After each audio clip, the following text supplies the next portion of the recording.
வணக்கம். நீங்கள் இணைந்திருப்பது சமூகத்தின் மதிய நேர பிரதான செய்திகளோடு இணைந்து கொள்ளும் நான் டோரின் புஷ்பராஜா. விரிவான செய்திகளுக்குள் செல்வதற்கு முன்னதாக முதலில் தலைப்புச் செய்திகள். வெனிசுலாவில் பேரழிவு 1450 பேர் பலி, 6.8 லட்சம் குழந்தைகள் அவசர உதவிக்காக காத்திருப்பு. உயிர்த்த ஞாயிறு தாக்குதல் விசாரணை இறுதிக்கட்டத்தில் பிரதி அமைச்சர் சுனில் வட்டக்கிள தெரிவிப்பு. பொசன் பௌர்ணமி தினத்தில் 18,000 டன் செல்கள் தீவிர சுகாதார கண்காணிப்பு. சாதகமான பதில் தரவில்லையாயின் ஆளுநர் செயலகத்தை முற்றுகையிடுவோம் கோப்பாப்பளவு மக்கள் எச்சரிக்கை.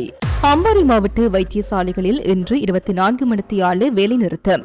டெட்வா சீரமைப்பு பணிகளில் மேலும் தாமதம், அடுத்த ஆண்டு நாடாளுமன்றத்தில் துணை மதிப்பீடு. கொழும்பு மாநகர சபை விசாரணை ஆணைக்குழுவின் பதவிக்காலம் நீடிப்பு.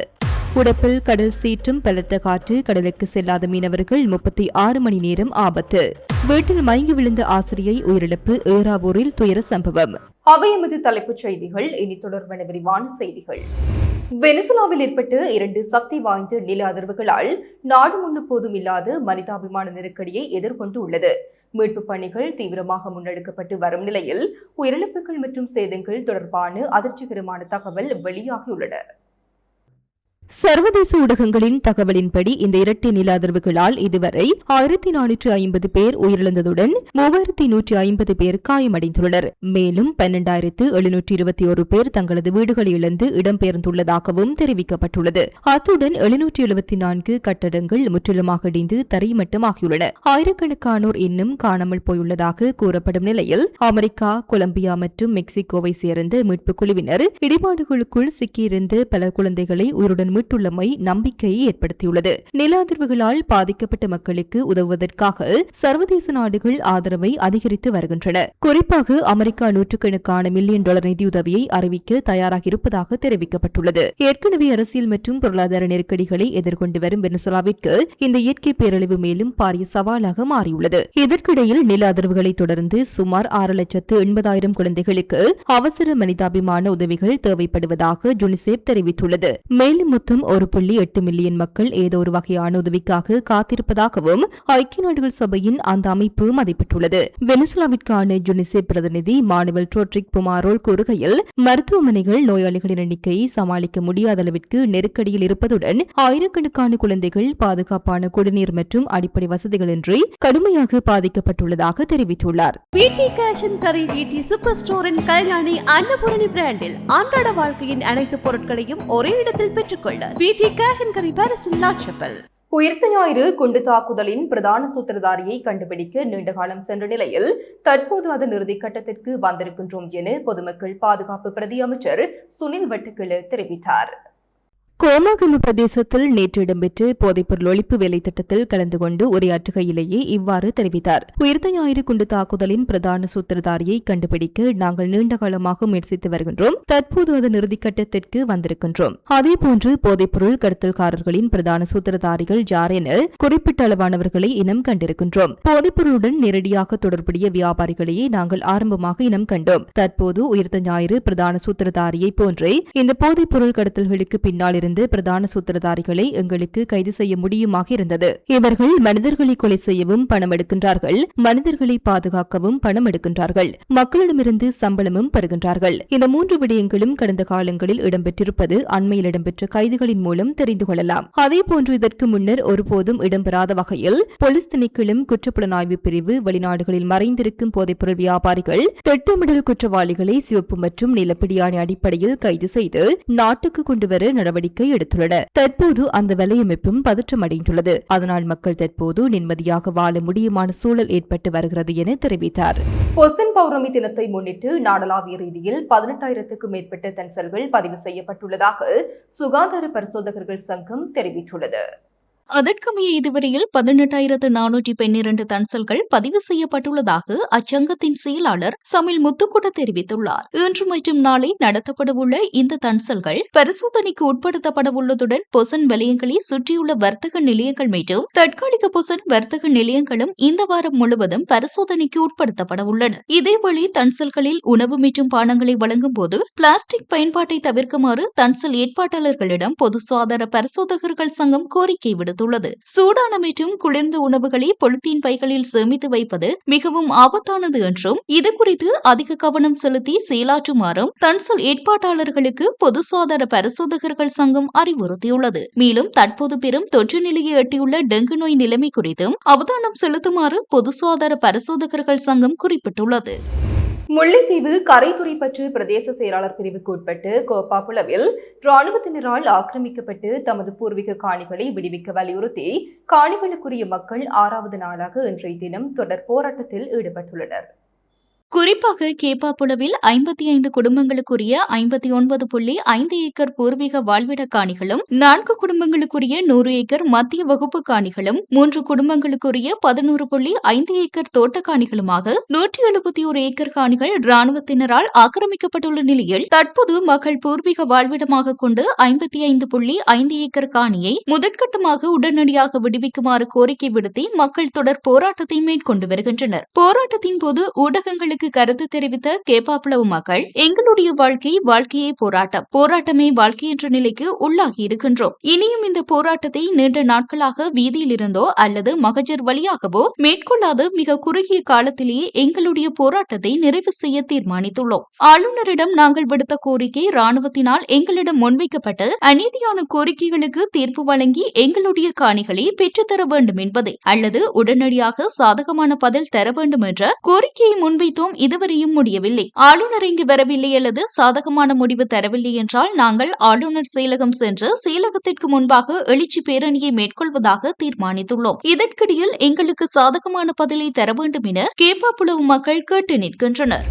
அம்பாறை மாவட்டத்தில் உள்ள அனைத்து வைத்தியசாலைகளிலும் பணியாற்றும் சுகாதார ஊழியர்கள் இன்று காலை முதல் 24 மணித்தியால அடையாள சுழற்சி முறையிலான நோய் விடுவிப்பு போராட்டத்தை முன்னெடுக்க உள்ளதாக ஒன்றிணைந்த சுகாதார ஊழியர்கள் சங்கம் அறிவித்துள்ளது. சங்கத்தின் பொதுச் செயலாளர் தம்பட்டிய சுகதானந்த தேரரினால் நேற்று சுகாதார அமைச்சின் செயலாளருக்கு அனுப்பப்பட்ட கடிதத்தில் இந்த தொழிற்சங்க நடவடிக்கை தொடர்பான விவரங்கள் குறிப்பிடப்பட்டுள்ளன. அதன்படி கிழக்கு மாகாண சபைக்கு உட்பட்டு அம்பாறை மாவட்ட வைத்தியசாலைகளில் பணிபுரியும் ஊழியர்கள் இன்று காலை 6:30 மணி முதல் நாளை காலை 6:30 மணி வரை பணிக்கு சமூகம் அளிக்காது நோய் விடுப்பு அறிவித்து போராட்டத்தில் ஈடுபட உள்ளனர். தமது நீண்டகால நியாயமான கோரிக்கைகள் தொடர்பில் சுகாதார அமைச்சுக்கும் அமைச்சின் செயலாளருக்கும் இதுவரை 11 தடவைகள் எழுத்துப்பூர்வமாக அறிவித்திருந்த போதும் எந்தவிதமான உத்தியோகபூர்வ பேச்சுவார்த்தையோ அல்லது தீர்வு நடவடிக்கையோ எடுக்கப்படவில்லை என சங்கம் குற்றம் சாட்டியுள்ளது. எனினும் பிரச்சினைகளுக்கு பேச்சுவார்த்தை மூலம் தீர்வு காண தாங்கள் தயாராக இருப்பதாகவும் அதற்கு வாய்ப்பு வழங்கப்படாவிட்டால் போராட்டம் மேலும் தீவிரப்படுத்தப்படும் எனவும் சங்கம் எச்சரித்துள்ளது. போராட்டத்தின் போது முன்வைக்கப்பட்டுள்ள முக்கிய கோரிக்கைகளில் பொது விடுமுறை நாட்களுக்கான கொடுப்பனவுகளை மீள வழங்குதல், பதில் கடமை நியமனங்களை நிரந்தரமாக்குதல், பதவி உயர்வு நடைமுறைகளை விரைவுபடுத்தல், 5 நாள் வேலைவாரத்தை நடைமுறைப்படுத்துதல், பணியாளர் வெற்றிடங்களை நிரப்புதல் மற்றும் மேலதிக நேர கொடுப்பனவு கணக்கீட்டு முறையை 1/160 மாற்றி உறுதி செய்தல் ஆகியவை அடங்கும். இந்த போராட்ட நடவடிக்கையால் அம்பாறை மாவட்ட வைத்தியசாலை சேவைகளில் பாதிப்பு ஏற்படக்கூடும் என எதிர்பார்க்கப்படுகிறது.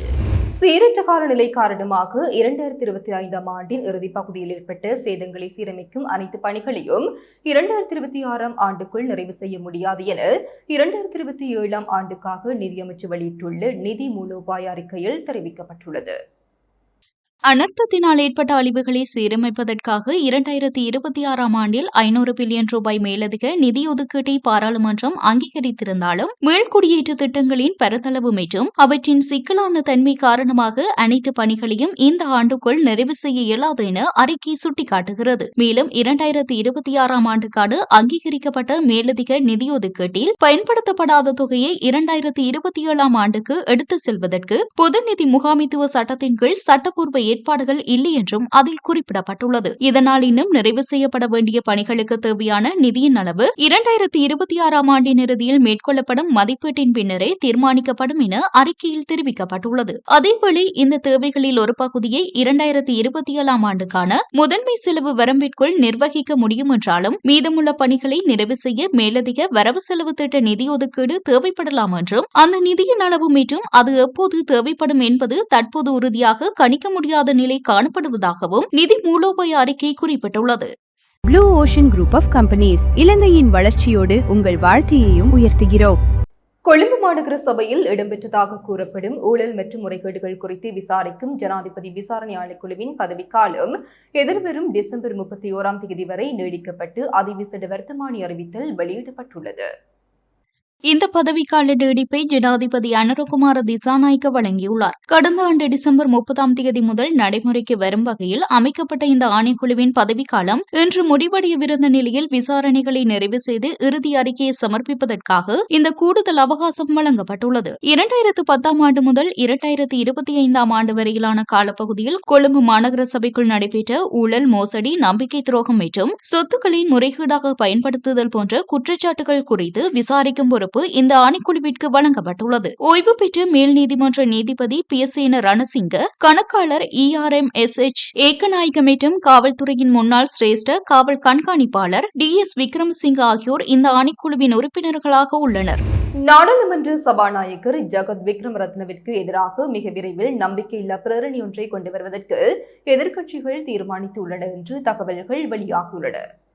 எதிர்க்கட்சித் தலைவர் சஜித் பிரேமதாச தலைமையில் கடந்த வாரம் நடைபெற்ற எதிர்க்கட்சி நாடாளுமன்ற குழு கூட்டத்திலேயே இந்த தீர்மானம் எடுக்கப்பட்டுள்ளது என்று அறிய முடிகின்றது. சபாநாயகர் அரசமைப்பு சட்டத்தையும் நாடாளுமன்ற நிலையேற் கட்டளைகளையும் மீறியுள்ளார் என்று குற்றம் சுமத்தியே எதிர்க்கட்சியினர் இந்த நம்பிக்கையில்லா பிரேரணையை முன்வைக்க தயாராகி வருகின்றனர். இது தொடர்பான முக்கிய அம்சங்கள் வருமாறு: உயர் நீதிமன்றம் மற்றும் மேன்முறையீட்டு நீதிமன்றத்தின் 8 வெற்றிடங்களை நிரப்புவதற்கு நாடாளுமன்றத்தின் ஆதரவை வழங்க தவறியதன் மூலம் சபாநாயகர் அரசமைப்பை மீறியுள்ளார் என்று எதிர்க்கட்சி உறுப்பினர்கள் வாதிடுகின்றனர். இது குறித்த விவரங்களை சபையில் சமர்ப்பித்த போதிலும் சபாநாயகர் அதில் கவனம் செலுத்தவில்லை என அவர்கள் குற்றம் சாட்டுகின்றனர். நிலையேற் கட்டளைகளுக்கு இணங்க எதிர்க்கட்சி நாடாளுமன்ற உறுப்பினர்களால் கையளிக்கப்படும் கடிதங்களை ஏற்பதற்கு சபாநாயகர் மறுப்பு தெரிவித்துள்ளதாகவும் அவர்கள் சுட்டிக்காட்டியுள்ளனர். இந்த நம்பிக்கையில்லா பிரேரணையை விரைவு செய்யும் பொறுப்பு எதிர்க்கட்சியில் உள்ள சட்டத்தரணிகளான நாடாளுமன்ற உறுப்பினர்கள் அடங்கிய குழு ஒன்றிடம் ஒப்படைக்கப்பட்டுள்ளது என்று தெரிவிக்கப்படுகின்றது. சபாநாயகர் மீதான இந்த நகர்வு குறித்து எதிர்க்கட்சியினர் மிக தீவிரமாக செயற்பட்டு வரும் நிலையில் இது தொடர்பான மேலதிக விவாதங்கள் நாடாளுமன்றத்தில் பெரும் பரபரப்பை ஏற்படுத்தும் என எதிர்பார்க்கப்படுகின்றது. புத்தளம் மாவட்டத்தின் உடுப்பு கரையோர பகுதியில் இன்று அதிகாலை முதல் அதிவேக தென்மேல் பருவக்காற்று வீசி வருவதால் அப்பகுதி மக்கள் சிரமங்களை எதிர்கொண்டுள்ளனர். பலத்த காற்றுடன் கடல் அலையும் சீற்றமடைந்து காணப்படுவதால் மீனவர்கள் இன்று கடலுக்கு செல்லாமல் கரையோரத்திலேயே தங்கியுள்ளனர். காற்றின் வேகம் அதிகரித்துள்ளதால் கரையோர பகுதியில் நிற்பதே கடினமான நிலை ஏற்பட்டுள்ளதுடன் மணல் காற்றில் பறந்து சுற்றுப்புறத்தை பாதித்து வருகிறது. மேலும் கரையோர வீடுகளுக்கு அருகிலுள்ள மரங்கள் பலத்த காற்றின் தாக்கத்தால் முறிந்து விழும் அபாய நிலையில் காணப்படுவதாக அப்பகுதி மக்கள் தெரிவித்துள்ளனர். இந்நிலையில் அடுத்த 36 மணித்தியாலங்களில் மேல் சப்ரகமோ மற்றும் வடமேல் மாகாணங்களிலும் காலி, மாத்தறை, கண்டி மற்றும் நுவரெலியா மாவட்டங்களிலும் அவ்வப்போது மழை பெய்யக்கூடும் என வளிமண்டலவியல் திணைக்களம் எதிர்வு கூறியுள்ளது. இப்பகுதிகளில் சில இடங்களில் 75 மில்லிமீட்டருக்கும் அதிகளவான பலத்த மழை பெய்யக்கூடும் எனவும் அந்த அறிக்கையில் குறிப்பிடப்பட்டுள்ளது. ஊவா மாகாணத்திலும் அம்பாறை மற்றும் மட்டக்களப்பு மாவட்டங்களிலும் சில இடங்களில் பிற்பகல் 2 மணிக்கு பின்னர் மழை அல்லது இடியுடன் கூடிய மழை பெய்யக்கூடும். அதேபோல் மத்திய மலைநாட்டின் மேற்கு சரிவு பகுதிகளிலும் வடக்கு, வடமத்திய, வடமேல் மற்றும் தெற்கு மாகாணங்களிலும் திருகோணமலை மாவட்டத்திலும் அவ்வப்போது மணித்தியாலத்திற்கு 30 முதல் 40 கிலோமீட்டர் வேகத்தில் பலத்த காற்று வீசக்கூடும் என தெரிவிக்கப்பட்டுள்ளது.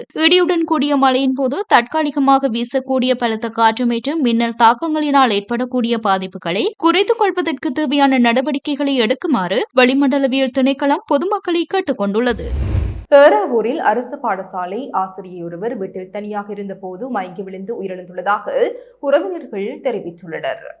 ஏறாவூர் போலீஸ் பிரிவுக்குட்பட்ட தன்னாமுனி சூசியப்பர் வீதி 2ஆம் குறுக்கு பகுதியில் வசித்து வந்த 57 வயதுடைய செல்வராசா நவஜோதி என்பவரை இவ்வாறு உயிரிழந்துள்ளார். கடந்த சனிக்கிழமை இரவு ஆசிரியையின் மூத்த சகோதரியின் இளைய மகள் வீட்டுக்கு சென்றபோது ஆசிரியை குப்புற விழுந்து மயங்கிய நிலையில் இருப்பதை கண்டுள்ளார். உடனடியாக அவசர நோயாளர் காவு வண்டி மூலம் அவர் ஏறாவூர் ஆதார வைத்தியசாலையில் அனுமதிக்கப்பட்டு பின்னர் மேலதிக சிகிச்சைக்காக மட்டக்களப்பு போதனா வைத்தியசாலையின் அவசர சிகிச்சை பிரிவுக்கு மாற்றப்பட்டார். இருப்பினும் சிகிச்சை பலனின்றி அவர் உயிரிழந்தார். ஆசிரியை உயர்குருதி அழுத்தத்தினால் பாதிக்கப்பட்டிருந்ததாக உறவினர்கள் போலீசாரிடம் வாக்குமூலம் அளித்துள்ளனர். உடற்கூராய்வு பரிசோதனையில் அவருக்கு தலையில் இரத்த கசிவு ஏற்பட்டிருந்தது உறுதி செய்யப்பட்டுள்ளது. இச்சம்பவம் தொடர்பாக ஏறாவூர் போலீசார் மேலதிக விசாரணைகளை மேற்கொண்டு வருகின்றனர். குறித்த ஆசிரியை கல்வி பணியாற்றுவதை தாண்டி மாவட்ட சர்வமத ஒன்றியம் மற்றும் தேசிய சமாதான பேரவை போன்ற தன்னார்வ அமைப்புகளுடன் இணைந்து இனங்களுக்கு இடையிலான சக வாழ்வு மற்றும் சமாதான செயற்பாடுகளில் அவர் தீவிரமாக ஈடுபட்டு வந்துள்ளார். மேலும் தந்தையை இழந்த தனது சகோதரியின் 2 பெண் பிள்ளைகளையும் தனது சொந்த பிள்ளைகளைப் போல பராமரித்து